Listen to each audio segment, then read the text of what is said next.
something else. Wow, 4.5 G's. Like you can't raise your hand. It's like all of it. Yeah, it's incredible. Coming on. Yep. Yeah, just so responsible. Yeah. So yeah, here's us here in Tauranga. We're going to get on runway 25. Shoot up the harbour, go out to Mock Ride. Looks like we need to hop in the water. We'll link arms, stay nice and close to each other.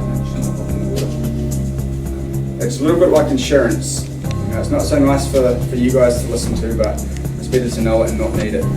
Absolutely. The first sentence on the release form was, "You may die." Really? But like, this is all part of the deal. It doesn't quite say that on this form. It just explains it's military, operating under a special category, and got some conditions of flight. Like on the moon, you've got a weight on wheel switch there.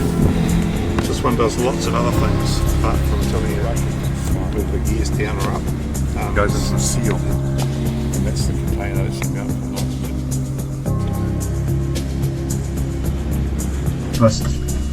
Battery's on, that's checked, intercom set and checked, we've got good comms, ATIS has been attained, it's Echo 1011, that's good set. Header buttons, up lights are off, air conditioning, the IC switches are off.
Wow. Fill her up. We're going back.